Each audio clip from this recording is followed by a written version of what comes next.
Hi, Em. Hi, Chad. How's it going? It's good. Thank you so much for coming online today for all of the fans and people who are watching this. Super Of excited course. about Me Out of the too. Dark, right? Yes. Oh my gosh, I'm so stoked. I know. Me too. And Michael McEachern, who's not on here, sending him love, who was one of the writers, and then obviously Dave Reed, my partner in crime, who's Yeah. currently working on more album stuff as we get into this cycle. Sending him love too. Yeah, thanks for coming on. I mean, really, Dave and I historically have been pretty, well, a little camera shy and just a little bit like, let's allow the music to sort of be the thing that speaks instead of always being forward facing and camera facing. But I feel like there was so much intentionality with this record and with this Out of the Dark specifically, but also the whole album was really written from a single pointedness of purpose. And I just feel like having a few of these where the fans can get to know a little bit more about the writing process and what kind of goes into writing a song and what the hell we're up to with an album title such as Coalesce, right? So Yeah. so that's what this is. So look, Out of the Dark, when I came to the writing session with you and Michael, you had a concept that was pretty powerful already, which was basically talking to your inner child, or that little girl, M, who was 5, 7, 9, 13 years old, and really speaking to her heart of her sort of fear and her sort of psychological and emotional pain, and some of the things that we all experience, the traumas, so to speak, that we all experience literally through just taking birth, right? Through taking in. Yeah. Doing life. Yeah. So why don't you talk a little bit about sort of what you were trying to convey? Yeah. I'm someone that definitely has, struggles with anxiety and, different sort of fears and things like that. And Totally. yeah, and I think the past year, honestly, going through the pandemic really brought out a lot of that stuff for me. Yeah. And I know like a lot of people suffered and went through really difficult times. So I think the past year really brought out a lot within me and made me really have to face a lot within myself. And this song is kind of just meant to be kind of like a letter to my past self. Letting me know that it's gonna all be okay, and we can get to the other side of it all, and you can find that strength within yourself to continue on. Sorry, we got managers chiming in, and I love that finding the light within yourself, and that's really the little bit that when I came on, originally the song was, we were kind of looking at it from a relationship. We were looking at it from the lens of maybe the romantic partner or the psychotherapist or the best friend or the mom or dad. Someone else. How we look to each other to help each other sort of harmonize and alleviate pain. And I love that in that session, we really honored and switched it to the individual portionality of consciousness needing to take responsibility for doing their own inner work. Yeah, and definitely. Through that self-realization of who we are, beyond the psychological framework and concepts of who we are, the egoic structure that says, this is my socioeconomic status, and this is my race, and this is the ideology that I subscribe to politically and religiously, and or don't subscribe to. And these are the things that make other people not like me, right? And so in that division and sense of egoic separateness lies the seed of the distortion and the psychological pain that we experience as individuals. And what I loved about finding the light within is what we're really saying is, go quiet your mind, open your heart, and experience aspects of your beingness that are transcendent to the superficial surface level self. In the East, amongst yogis, they literally call it the self with the capital S. And there's all kinds of words and names that point to the ineffable, universal consciousness, divinity, God, Brahma, Source, Spirit, Yeshua. The names are endless because the conceptualization of that which is unable to be conceptualized because it's beyond our limited intellectual framework is just the finger pointing at the moon. And I really, really wanted our fans and people to know that Out of the Dark is the first single because it really sets the tone for what it is that Dave and I and artists like you and other writers who are becoming awake, right? Awake to those aspects of themselves that are divine, that are, and that's even a heavy word. A better way to saying it, maybe if that feels too heavy, is the unified nature of reality.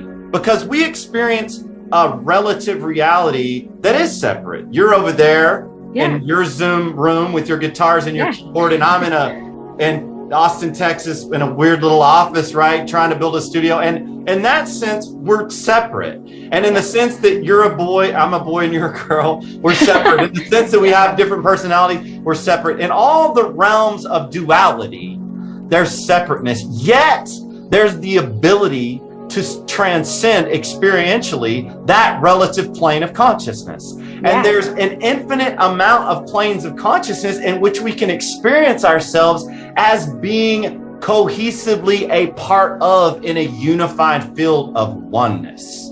Totally. Okay. And when you're a part of everything, and when you're perfectly okay in all your imperfections, when you're able to accept that your life is a perfectly designed curriculum to extricate yourself from the divisions and separateness, joy, peace, and love flow from you.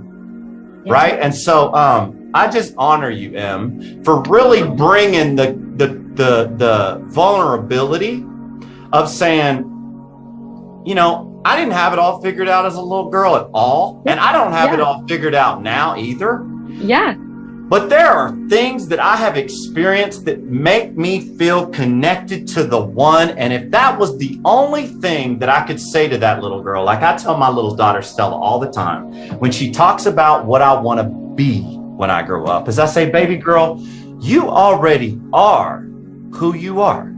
Yeah. What you do has nothing to do with the absolute state of beingness that you are, that is boundless, deathless, birthless, and infinite. And, you know, for some people who don't necessarily have sadhana or spiritual practices which take them beyond the normal waking, sleeping states of consciousness that we experience in our ho-hum day-to-day lives, these concepts sound lofty and woo-woo. But I urge anyone watching to find out for yourself, because we could sit here, Emily, and conceptualize and intellectualize what it was like to taste salt. And if you'd never tasted salt, I could give you the chemical compounds and the structures and how I salivate and all the things that are concepts about what the salt is. But until you eat a McDonald's French fry or a Sonic tater tot dipped in ketchup and you plug in to the infinite source, you don't know what I'm talking about. And what I'm talking about are experiences transcendent to waking states.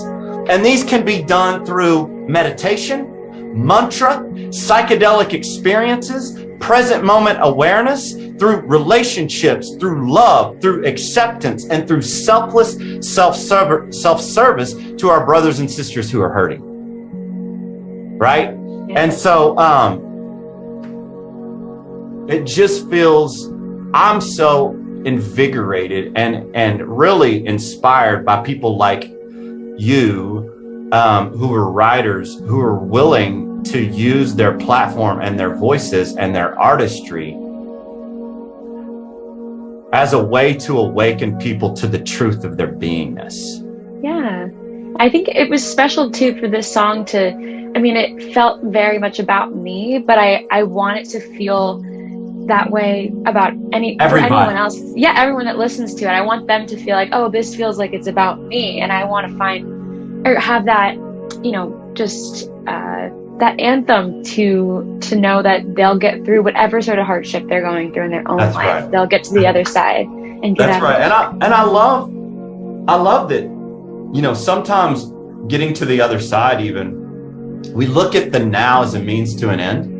Meaning if like not honoring the challenge, the dis-ease, the psychological distortion, the discomfort, and really saying that this is just a means to an end. And if I can get through X or attain Y or become Z, then what? Then I'll be happy or blissful, joyful. And that is the antithesis to present moment awareness, which honors the discomfort and honors the pain as being perfect in its ability to be used as catalyst for your own internal growth. Yeah. And it's a part of you. The pain's a part of you too. That's right. And this can be everyone's story. And this is everyone's story.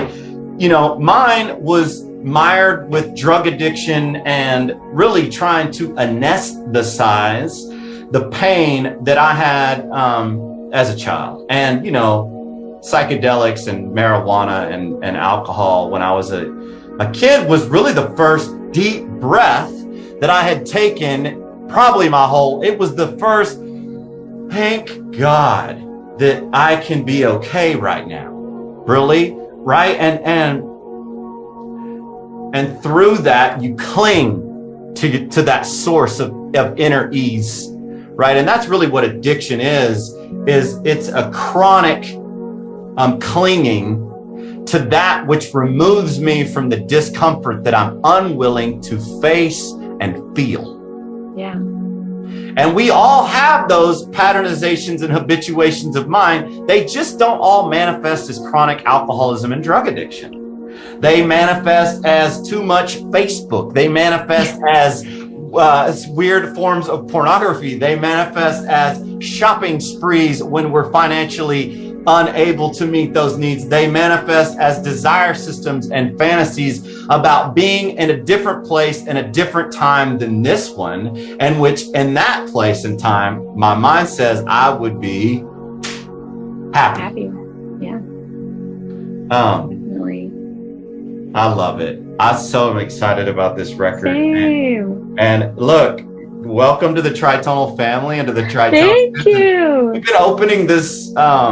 We've been opening our sets with the sort of mashup version that you saw us play live in LA, which is Om Shanti Om from Reverence, which is a mantra, right? And really rekeyed and retooled that to start our set in a meditative way that can go into such a powerful message of really, hey, look, I know you're in pain and I know this is hard, but it's up to you to find out who you are. And that does not mean that we don't access other things that help us through. We do. We use accountability with people in our lives who are the pillars that help us to talk about our problems. We use psychotherapy. We can use ceremonial plant medicines. We have meditation, mantra, and sadhana practices. We exercise. We eat like we should. We don't inebriate ourselves and intoxify ourselves day in and day out in order to move the pain. And these are the things that we do in order to awaken to the truth of our beingness. And that's was kind of set in from a not saying it way with Reverence, really our first meditation album, to just give people some music that was not intended to be experienced at a festival or at a club or at some party, but was really a technology or a piece of technology that they could try to hopefully go and use in their own homes and in their own cars. But this, now that we're coming out with Out of the Dark with you,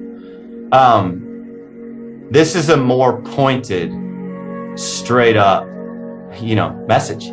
And so thank you for for helping us crystallize that into such a beautiful way.